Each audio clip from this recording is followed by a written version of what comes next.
तो अभी हम लीनियर ट्रांसफॉर्मेशन के बारे में जानेंगे। तो मुझे यकीन है कि आपका वेक्टर स्पेस अच्छा से क्लियर होगा। तो चलिए हम स्टार्ट करते हैं। हमारा जो सबसे पहले हम थोड़ा सा थ्योरी वगैरह देख लेते हैं, इससे रिलेटेड थ्योरी, लीनियर ट्रांसफॉर्मेशन से रिलेटेड। उसके बाद हम क्वेश्चन सॉल्व करेंगे और इसमें हम ज़्यादा थ्योरी नहीं देखेंगे, मतलब कि जो ज़्यादा इंपॉर्टेंट है, डैट मीन्स कि जो बार बार आ रहा है, रिपीट हो रहा है, वो थ्योरी हम इसमें लिखे हैं, बस थोड़ा सा है, ज़्यादा नहीं है। उसके बाद जो क्वेश्चन में, मतलब कि डायरेक्ट जब हम क्वेश्चन सॉल्व करेंगे तो उसमें आ जाएगा थ्योरी, वहाँ से क्लियर हो जाएगा अच्छे से। ओके, सो स्टार्ट करते हैं। सबसे पहले यहाँ पर लिखा गया है कि आपको सबसे पहले ये हो सकता है, आपसे ये क्वेश्चन पूछा जा सकता है कि आप एलटी चेक करें कि एलटी है या नहीं है, लीनियर लीनियर ट्रांसफॉर्मेशन है या नहीं है।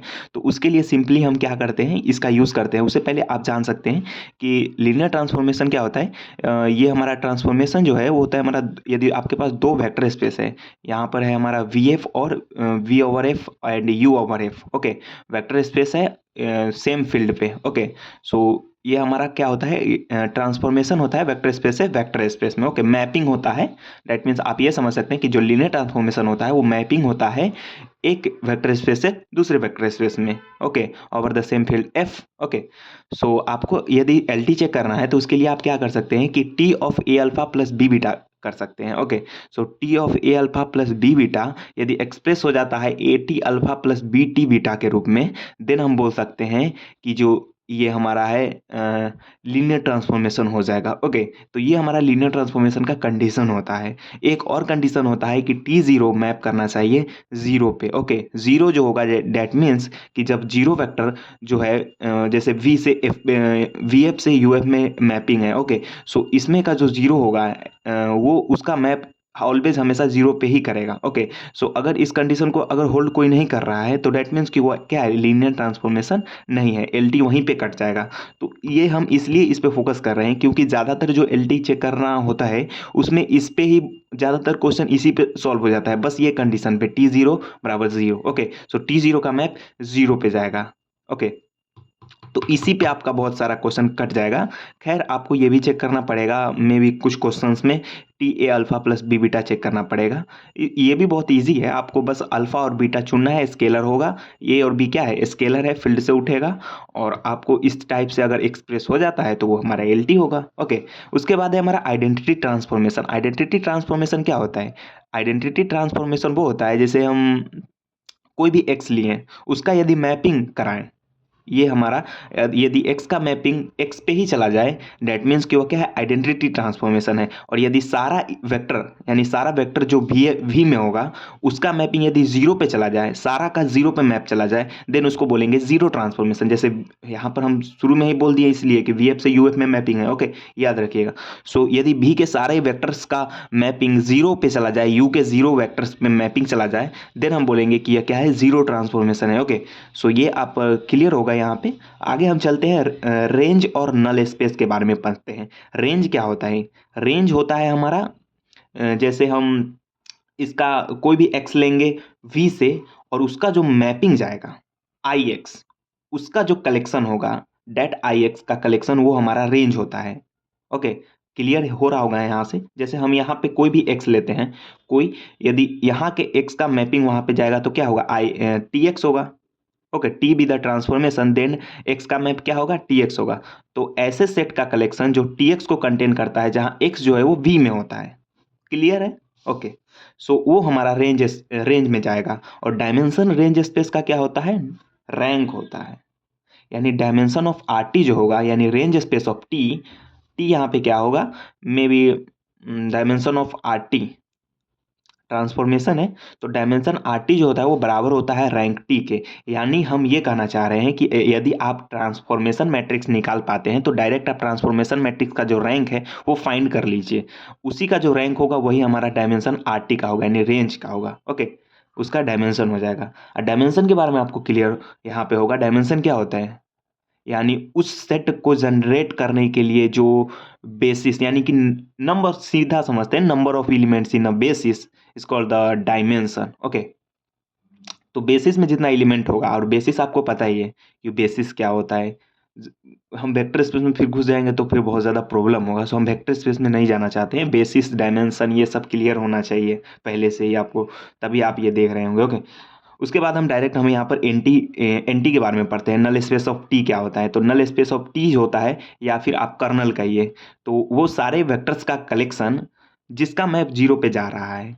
ओके, तो इसके बारे में एक और खास बात यह है कि इसमें कम से कम एक जीरो तो होता ही है, कम से कम जीरो तो होता ही है, क्योंकि हम शुरू में ही बोले कि जीरो का मैप तो जीरो पे जाएगा। ये हमारा क्या है, ये हमारा कंडीशन है कि जीरो का मैप तो जीरो पे जाएगा ही। मे बी कुछ और वेक्टर नॉन जीरो वेक्टर हो सकता है जिसका मैप जीरो पे जा रहा हो। ओके, मे बी हम बोल रहे हैं, लेकिन जीरो का जीरो पे जाएगा ही, तो वही हम बोल रहा है कि एटलीस्ट तो जीरो होगा ही एनटी में। ओके, तो नल स्पेस यानी एनटी आपको यहाँ पे कर्नल समझ में आ गया होगा। कर्नल जो बनेगा इसमें बनेगा, भी में बनेगा, तो यहाँ पे जो कर्नल होगा वो सारे वेक्टर्स का कलेक्शन होगा जिसका मैप यूएफ में जीरो पे कर रहा होगा। सही है। सिल्वेस्टर थ्योरम है, उसको हम देखते हैं। सिल्वेस्टर थ्योरम क्या बोलता है कि जो डायमेंशन ऑफ वी जो होगा वो बराबर होगा नलिटी प्लस रैंक के। ओके,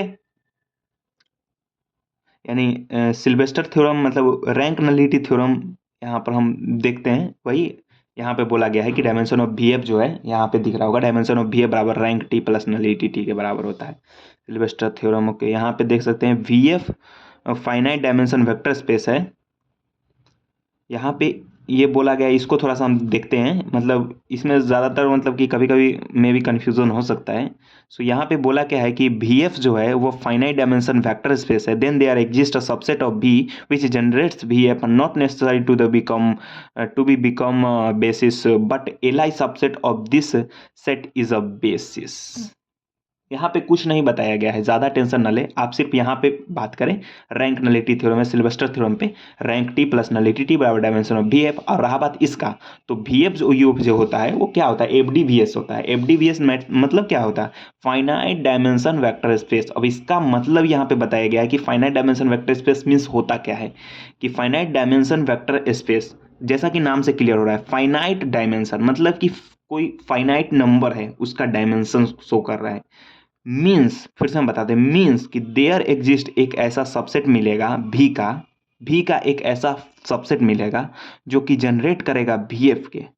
ओके, भी का ऐसा सबसेट मिलेगा जो कि फाइनाइट होगा। ओके, फाइनाइट सबसेट मिलेगा, जैसा कि नाम से ही क्लियर हो रहा है ना, तो फाइनाइट सबसेट मिलेगा जो कि जनरेट करेगा वी एफ को, और वो कोई ज़रूरी नहीं हो कि वह बेसिस ही हो। ओके, जनरेट करेगा, जनरेट करने का अर्थ ये नहीं है कि वो बेसिस बन जाएगा। बेसिस बनने के लिए उस सेट का एल आई होना भी ज़रूरी होता है, यानी जनरेट करता हो साथ में एल आई भी हो, देन हम उसको बोलेंगे कि वो क्या बनने के लिए तैयार है, बेसिस बनने के लिए तैयार है। तो इसलिए यहाँ पे बोला गया है कि there exist a finite subset of V which generate V F are not necessary to become basis, but L I subset of this set is a basis. मतलब जो जनरेट कर रहा है उसका जो एल आई सेट होगा वही हमारा क्या बन जाएगा, उसका बेसिस बन जाएगा। क्लियर है? ओके, क्लियर है। यहाँ पे एक लिया गया एग्जाम्पल समझाने के लिए लिया गया है। ओके, अगर आपको अब अभी भी क्लियर नहीं हो रहा है तो इससे पक्का क्लियर हो जाएगा। एक R3 ओवर R लिया गया है, ये वेक्टर स्पेस है। ओके, सो वेक्टर स्पेस है over the field R। Okay, real number पे इसका बेसिस आपको पता होना चाहिए। इसका बेसिस क्या होता है, standard basis E1 E2 E3, E1 E2 E3 that means 0 1 0 0 0 1 0 0 0 1। ये सारा R3 को पूरा वेक्टर स्पेस को क्या करता है, जनरेट करने का पावर रखता है। तो ये तो बेसिस हो गया, लेकिन वही हम बताना चाहते हैं कि E1 E2 E3 और साथ में यहाँ पे 1 2 3 भी इसके सेट में डाल दें तो क्या ये बेसिस होगा? नहीं होगा। क्यों? क्योंकि ये तीनों मिल करके इसको जनरेट कर देगा, 1 2 3 को जनरेट कर देगा E1 E2 E3 मिल करके। तो यहाँ पर क्या हो गया, ये लिनियरली इंडिपेंडेंट तो नहीं रहा। नहीं, मतलब इस सेट में एक ऐसा भी एलिमेंट है जो अदर एलिमेंट जो है वो मिलके जनरेट कर पा रहा है इसको। दैट मीन्स यह एल आई को क्या कर रहा है, काट रहा है, यानी यह सेट क्या हो रहा है, एलडी हो रहा है। तो ये एलडी हो रहा है तो ये तो बेसिस तो होगा नहीं, लेकिन क्या यह जनरेट करने में इसको प्रॉब्लम होगा? नहीं होगा, ये R3 को अभी भी जनरेट कर देगा। तो वही ये कहना चाहता था कि ये जनरेट कर रहा है तो ये कोई ज़रूरी नहीं है कि वो बेसिस हो, जैसा कि इस एग्जाम्पल में लेके ख़त्म, ये हम बता दिए। यहाँ पे एक और लिया गया है एग्जाम्पल। यहाँ पे आपको नलिटी के बारे में बताया गया है कि एनटी में हम आपको शुरू में ही बोले कि एनटी में कम से कम तो जीरो होता है, मे बी उससे ज़्यादा। यहाँ पे बीएनटी के बारे में बताया गया, BNT that means the basis of nullity T. Okay, तो यहाँ पे बेसिस लिया गया है alpha 1 alpha 2 dot dot alpha K, ये बेसिस है एनटी का, एंड अल्फा के -1 से लेकर के अल्फा एन तक ये बेसिस है VVF का। ओके, सॉरी VVF का नहीं होगा, ये तो हमारा क्या है, यहाँ से यहाँ तक BVF का बेसिस ऑफ VF, मतलब जो ये नलिटी है और ये वाला जो है वो दोनों तो VF के अंदर ही है ना, सो ये दोनों मिल करके पूरा VF को जनरेट कर देगा ना, और ये तो बेसिस तो है ही, LI है ही, तो ये क्या करेगा, BVF है, यानी बेसिस ऑफ VF है इधर। ओके, अब इसका मैप चूंकि आपको पता है कि नलिटी में गया यानी कर्नल में जब गया एलिमेंट तो उसका मैप किस पे जाएगा, 0 पे जाएगा। तो देखिए पूरा का पूरा जो है एनटी में जितना है इस सारा का मैप कहाँ पे जा रहा है, 0 पे जा रहा है, और ये 0 किस में होगा, किस में होगा, रेंज में होगा। ओके, सो रेंज में होगा, आरटी में होगा, और ये जो गया इसका मैप इस पे गया, तो जब इस तरह का कंडीशन हो तो इसका जो मैप जाएगा वो हमारा क्या बन जाएगा, बेसिस बन जाएगा, किसका, आरटी का बेसिस। तो इस साइड का जो इसका मैप तो 0 पे चला गया और बचा जो ये इसका मैप यहाँ पे चला गया, तो ये हमारा बेसिस आरटी का बन जाएगा। लेकिन कोई ज़रूरी नहीं है कि ये बेसिस भी डैश एफ का बने, यानी ये पूरा को जनरेट कर पाए। मे बी यहाँ पे कुछ एलिमेंट्स हो सकता है जिसका मैपिंग डिफाइन ना हो, डैट मीन्स जिसका प्री इमेज इसमें एग्जिस्ट नहीं किया हो। ओके, क्लियर है। तो ये हमारा सॉरी तो ये हमारा क्या बन जाएगा, बेसिस बन जाएगा रेंज का। ओके, क्लियर है। यहाँ पे एक और बुलाया गया है, टी जो है वो भी से बी डैश में LT है, लीनियर ट्रांसफॉर्मेशन है, मतलब कि टी जो है वो मैपिंग है बी से BF में, ये दोनों वेक्टर स्पेस है, क्लियर है, लीनियर मैपिंग है, linear mapping. Okay, then T is injective if and only if kernel T contains only 0 elements, that means injective, that means 1 1, तो 1 1 तभी होगा जब कर्नल में सिर्फ 0 वेक्टर हो, that means there does not contain any non-zero vectors, यानी कि colonel जो है एक भी नॉन जीरो वेक्टर्स नहीं रखता हो, यानी सिर्फ 0 वेक्टर्स रखता हो, देन उसको हम बोलेंगे कि वो क्या है, हमारा 1 1 मैपिंग है, यानी 1 1 लीनियर ट्रांसफॉर्मेशन। ओके, उसके बाद यहाँ पे एक चीज़ बोला गया है कि यदि आपके पास कर्नल में 0 वेक्टर हो, सिर्फ 0 वेक्टर हो, तो VVF जो है वो मैपिंग करेगा, यानी यहाँ पे बेसिस से बेसिस में मैपिंग होगा। पिछले वाले में प्रॉब्लम क्या था कि कर्नल में बहुत सारा नॉन जीरो वेक्टर आ गया था, जिस वजह से हम ये नहीं बोल पा रहे थे कि बेसिस टू बेसिस मैपिंग हो रहा है, बट यहाँ पे हम बोल सकते हैं कि VVF से VRT में मैपिंग होगा, क्योंकि इसमें एक तो 0 वेक्टर चला गया, तो ये जो है वो LI है ही, क्योंकि अब क्या है, बेसिस है, बेसिस से LI है, और इसमें जाएगा तो वो हमारा है वो भी LI होगा, यानी ये बन गया क्या, BRT यानी बेसिस ऑफ RT यानी रेंज T। ओके, उसके बाद that is basis to basis map if kernel T 0, dimension of RT बराबर डायमेंशन ऑफ कोडोमेन, यदि डायमेंशन RT का, यहाँ पे देख सकते हैं, यदि डायमेंशन RT का, ओके, वही डायमेंशन RT, यानी आप बोल सकते हैं कि बेसिस ऑफ RT में जितना एलिमेंट्स है वो हमारा क्या होगा, डायमेंशन होगा, उतना number. Okay, so number of elements in a basis is called the dimension, ये क्लियर है।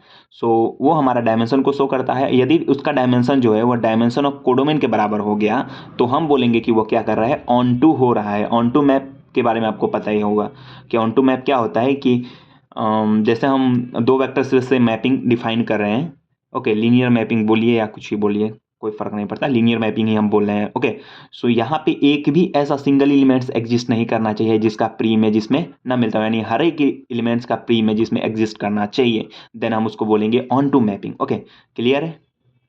If both VF and V'(F), यदि मान लेते हैं, अब तो यहाँ तक तो क्लियर है, यदि मान लेते हैं कि वेक्टर स्पेस ही सेम है, दैट मीन्स कि R3 से R3 में मैपिंग जा रहा है, R2 से R2 में मैपिंग जा रहा है। Okay, so same vector space से सेम वेक्टर स्पेस में यदि मैपिंग डिफाइन है over the same field F, then उसको हम बोलते हैं linear operator.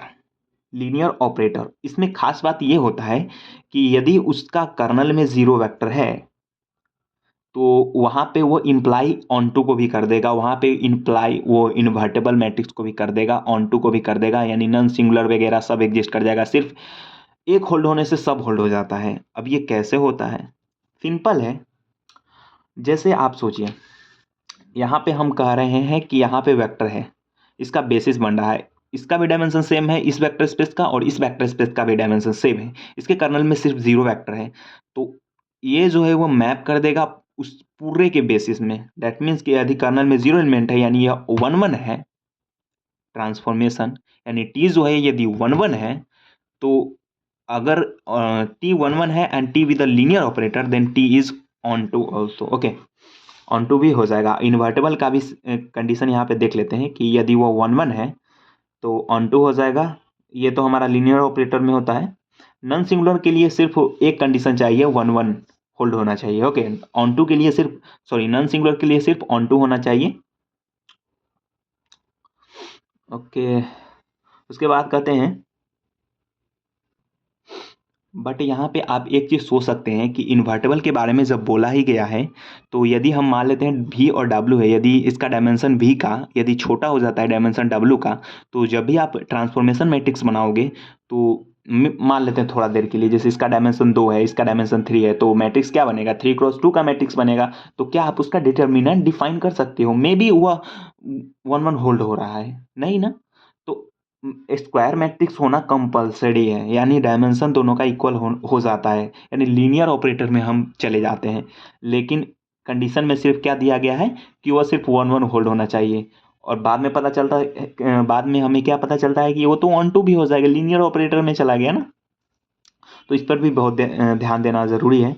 If matrix not square 1 1 possible but non singular can't define. Okay, क्यों नहीं डिफाइन होगा वो आपको पता चल गया।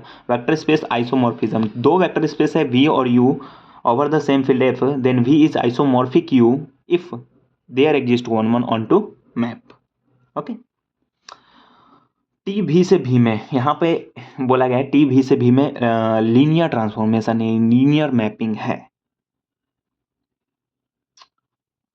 तो ये हमारा टी क्या होगा, लीनियर ऑपरेटर, अभी जस्ट हम बताए थे, ये भी हम बताए हुए हैं, बस एक बार रिपीट कर देते हैं। यहाँ पे क्या है, लीनियर ऑपरेटर है। लीनियर ऑपरेटर के बारे में खास बात ये है, यदि वो नॉन सिंगुलर होता है तो इंप्लाई कर देगा इसको भी, इसको भी, इसको भी, यानी 1 1 भी हो जाएगा, ऑन टू भी हो जाएगा, इन्वर्टेबल हो जाएगा। यदि इन्वर्टेबल होता है तो ये तीनों इंप्लाई करेगा, वो ऑन टू होता है तो ये तीनों इंप्लाई करेगा, that is 1 hold then all imply करेगा, सभी कंडीशन को सेटिस्फाई करेगा। सो यही था, इतना ही है बस। अब जो हमारा और ज़्यादा जो मतलब कि और इससे रिलेटेड वगैरह और थ्योरम सब है, बहुत ज़्यादा है। सो उसमें से बहुत ज़्यादा मतलब कि इम्पोर्टेंट भी नहीं है और कुछ कुछ बहुत फालतू भी है। सो इसलिए हम उतना ज़्यादा लिखे नहीं हैं।